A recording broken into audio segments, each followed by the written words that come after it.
noches, bienvenidos al podcast Sin Libertad la vida nada vale.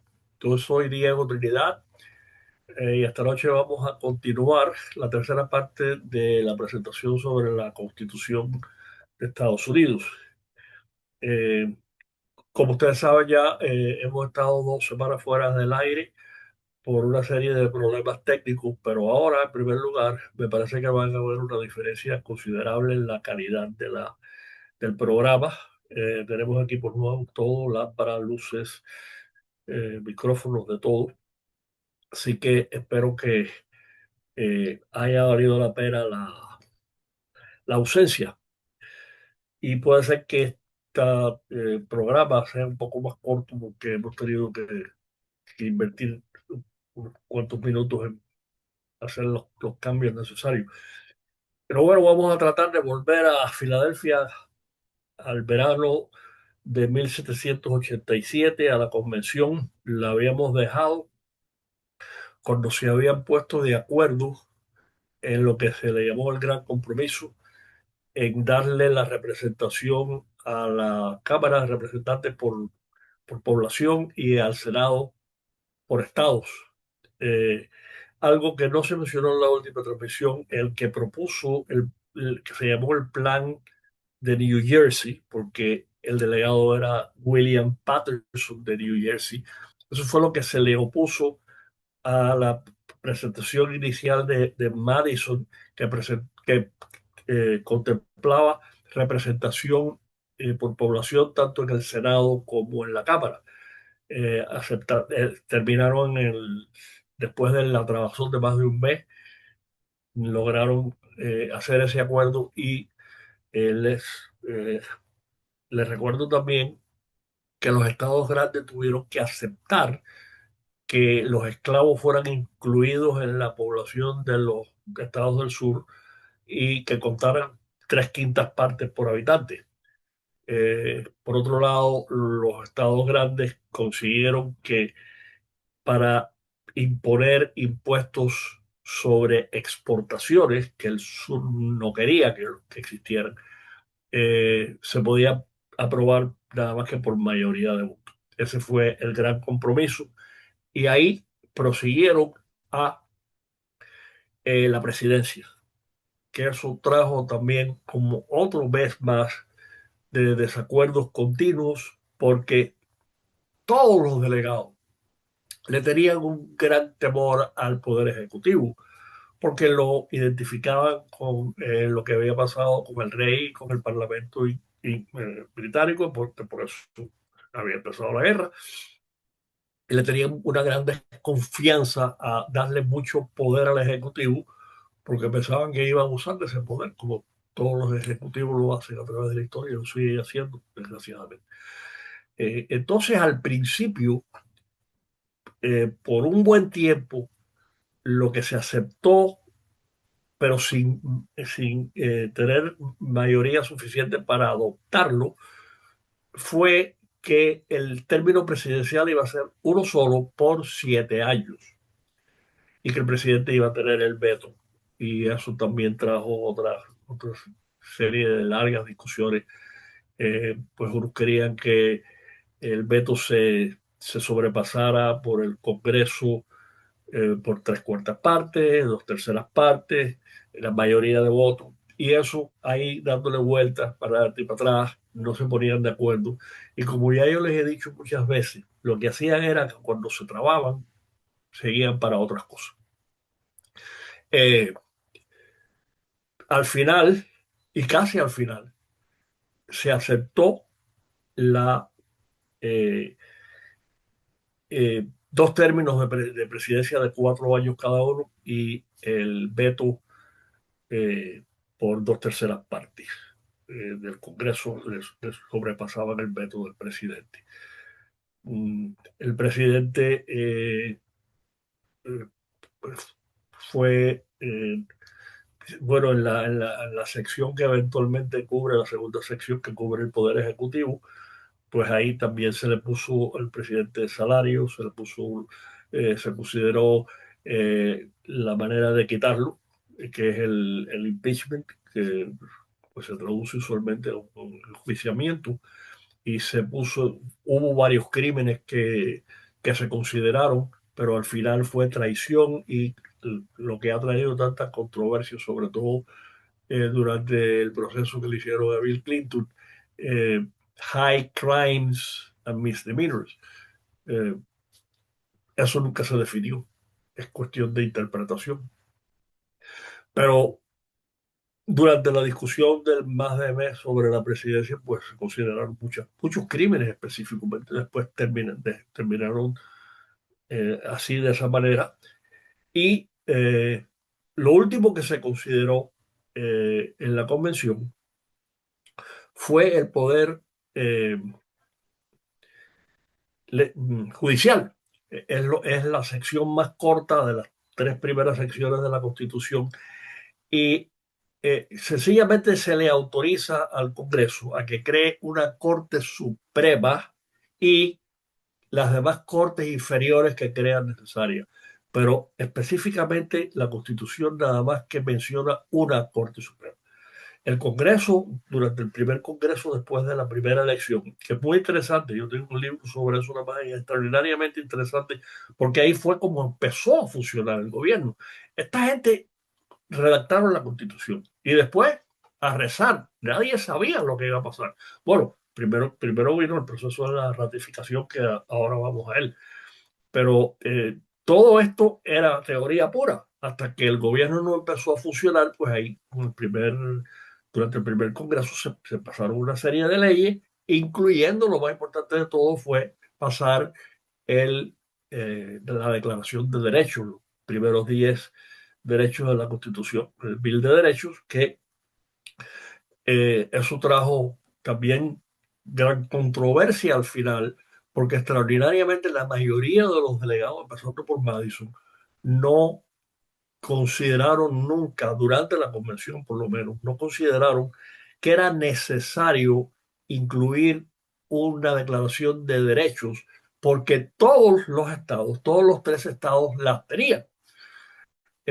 Y esa fue la opinión del consenso de toda la convención, excepto por James Mason, que yo lo he mencionado como uno de mis favoritos personajes, fue el que escribió la Declaración de Derechos del Estado de Virginia, que la escribió un mes antes de la Declaración de Independencia que escribió Jefferson. Y en esa Declaración de Virginia, Mason incluye la propiedad como los tres derechos.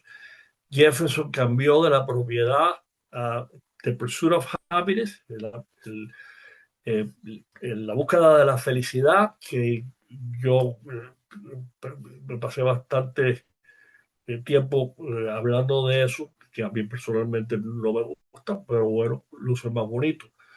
De todas maneras, Mason insistió, es más, dijo en los últimos 2 o 3 días de la convención que ya todos estaban hartos del calor y de todo lo que había pasado. Mason dijo, pero ¿por qué no hacemos esto? ¿Por qué no incluimos una declaración de derechos si esto lo podemos hacer en unos minutos? Eso, por supuesto, era vivir de ilusiones. Eso hubiera dado lugar a probablemente 2 o 3 semanas más.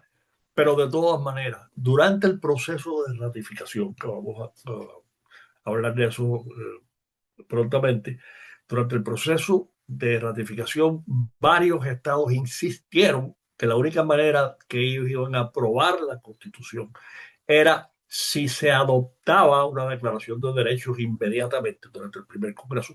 Y así se hizo. El mismo Madison, que resultó, curiosamente no lo eligieron senador por Virginia, pero sí lo eligieron representante y fue el primer speaker de la Cámara. Una vez más, speaker no tiene traducción en realidad, vamos a llamarlo el presidente de la Cámara. Y Madison cumplió el compromiso que había hecho ante la Convención de Ratificación del Estado de Virginia de aprobar una declaración de derechos y así lo hicieron. Y varias otras de las primeras leyes, incluyendo el establecimiento de la Corte Suprema. Pero básicamente eso fue lo que terminó. Hubo algo notable una intervención de Alexander Hamilton, que de él vamos a hablar mucho más en lo adelante, porque Hamilton fue uno de los dos grandes arquitectos, en mi opinión, de la República Federal Americana. Eh, Hamilton como secretario del Tesoro, la primera administración de Washington, y el gran juez eh, Marshall de la Corte Suprema, que fue el que, con su gran primera decisión, que se llama Madison versus Marbury, en esa decisión el juez Marshall estableció el poder de la Corte Suprema de interpretar la Constitución. Eso no está en la Constitución. La decisión de Marshall fue la que estableció ese principio y ese precedente. Y cuando hagamos el programa de Hamilton y de Marshall, ustedes verán todas las razones por qué. Entonces, de ahí pasaron al proceso de redactar la Constitución en sí. Y ahí viene otro de mis personajes favoritos, que ya hemos hablado de él, que se llamaba Gouverneur Morris. No, no estaba emparentado con Morris, con Robert Morris, el gran financiero de la Revolución, y después el hombre que más hizo. Curiosamente, eh, todo el mundo esperaba que Washington nombrara a Morris su primer secretario del Tesoro. Pero Morris empezó a tener una serie de dificultades grandes por las enormes deudas que adquirió, primero financiando la revolución y después por todos los negocios de especulativos en que se metió. Terminó en la prisión, que ya yo les he hablado, la prisión de deudores, eh, y pues cayó en desgracia. Entonces, pues le consultaron y él fue el que recomendó a Alexander Hamilton. Y ya ustedes verán lo que hizo Hamilton.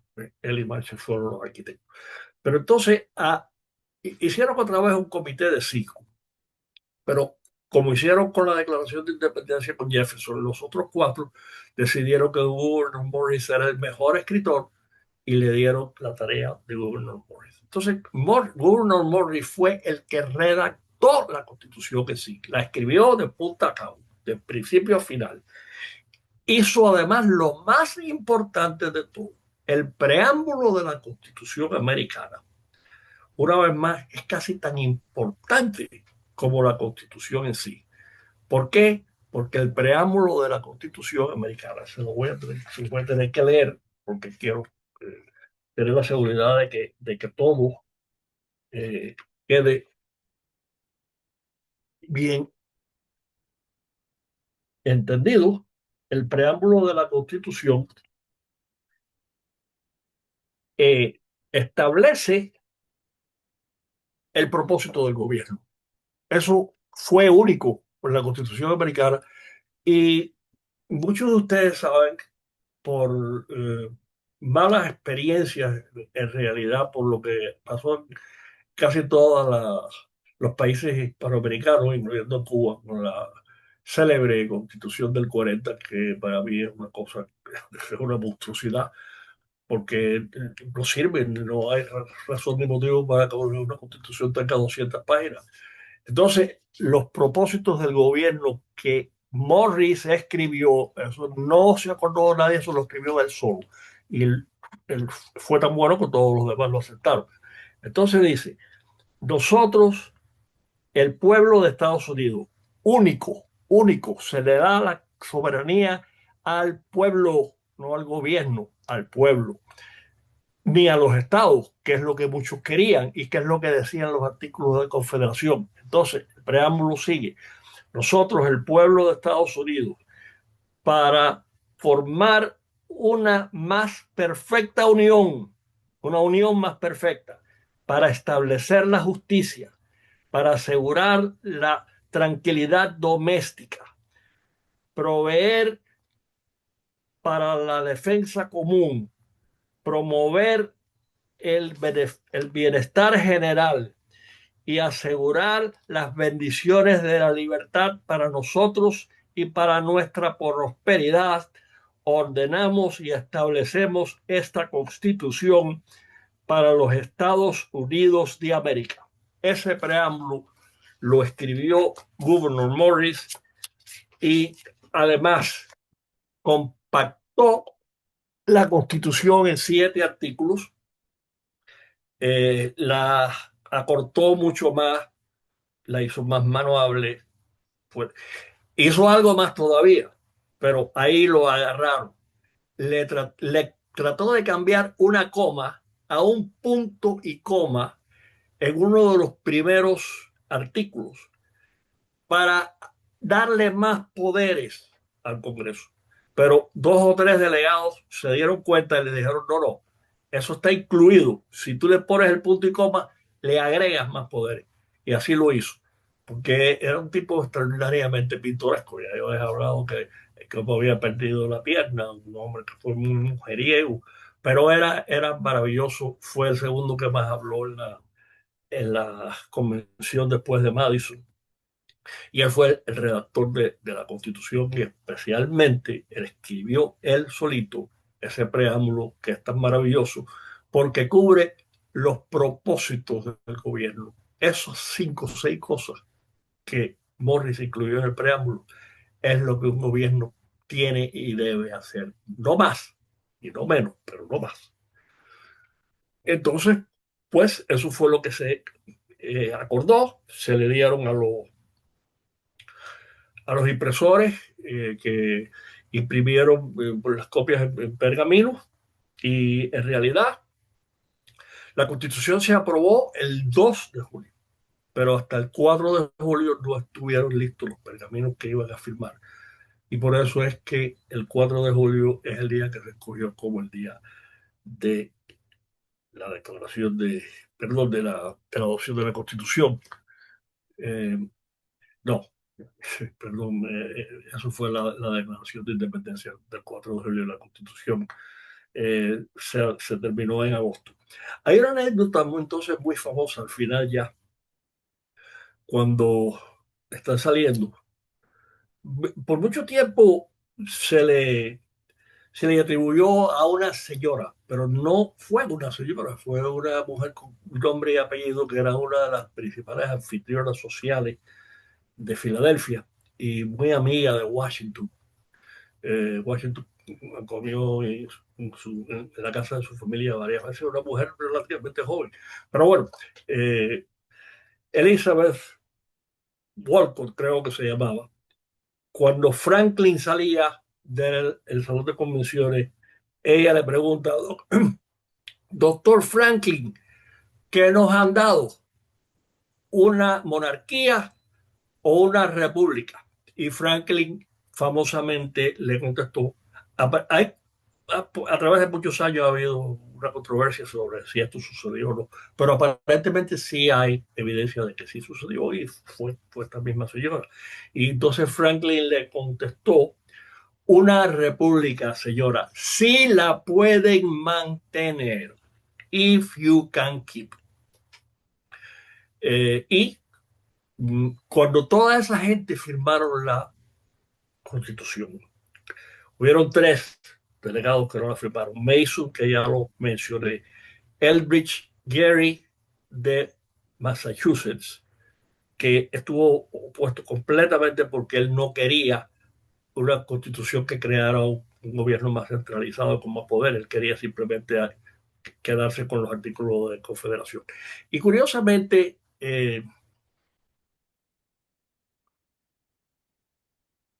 Edmund Randolph, que fue el que introdujo el plan de Madison inicialmente y que era el gobernador de Virginia, él tampoco firmó, fueron los únicos 3 delegados que no firmaron. Sin embargo, cuando llegó el proceso de la ratificación en Virginia, que fue el penúltimo estado en ratificar, eh, Randolph decidió unirse a Madison y apoyar la constitución, aunque él no la firmó. Y como gobernador de Virginia, no son de las familias más importantes del estado, pues su apoyo fue muy importante. El proceso de ratificación, que no vamos a tener casi tiempo esta noche de hablar de él, fue muy interesante. Durante ese proceso fue donde se escribieron lo que se llama de Federalist Papers, que lo escribieron principalmente Hamilton, Madison y John Jay, que escribió 5 de los ensayos. Hamilton fue el que escribió la mayoría, después Madison. Esos ensayos se escribieron y se publicaron en varios periódicos, pero especialmente en los periódicos del estado de New York, donde había mucha oposición. Es más, se esperaba que el estado de New York no aprobara la constitución. Hubo que hacer un esfuerzo grande y se aprobó nada más que por 3 votos. Pero esos ensayos, eh, eh, en español creo que le dicen el federalista. No sé por qué, porque son pues, muchos ensayos, tienen sus números y los, los- los ensayos del federalista se consideran una contribución tan importante a la filosofía americana que es algo único. Y continuamente a través de los años se han citado en, en muchas decisiones de la Corte Suprema, porque en esos ensayos, esos 3 hombres, una vez más, Hamilton más que Madison, trataron de sentar las bases y los principios que iban a gobernar la Constitución. Sí, ya se había redactado la Constitución, pero esos ensayos explicaron qué era qué iba a pasar, por qué, y tienen una importancia capital. Uno de los más famosos de todos fue el federalista número 10, que lo escribió Madison, en el cual Madison, explicando los poderes más fuertes de la Constitución en comparación con los artículos de confederación, Madison famosamente escribió, parafrasear, ¿no? Eh, si, si los hombres fueran ángeles, no hubiera necesidad de escribir esta constitución. Pero como no son ángeles, esta constitución hay que escribirla de esta manera para limitar los poderes del gobierno. Una vez más, como ya he mencionado tantas veces, esta es la importancia capital de la Constitución americana. Fue el primero y todavía es el único país en el mundo. Van a cumplirse 250 años ahora en julio. Ha durado, casi ninguno de ellos remotamente pensaba que iba a durar más de 10 años. Ha pre- Se ha preservado todo, con muchos cambios, las enmiendas, todos los problemas que ha habido, sobre todo desde el comienzo del siglo XX con el movimiento progresista que prácticamente destruyó la Constitución, pero ha sobrevivido la Constitución y todavía sigue siendo la única Constitución en la historia escrita que limita los poderes del gobierno. Y por supuesto, como ya saben, quizás a través de estos programas que no tienen tiempo, el único tiempo que tiene es lo que me queda a mí de vida y lo que pueda pasar en el futuro de Cuba, que puede cambiar muchas cosas. Pero mientras tanto, yo voy a seguir haciendo esto porque es lo que yo he hecho en los últimos 30 años.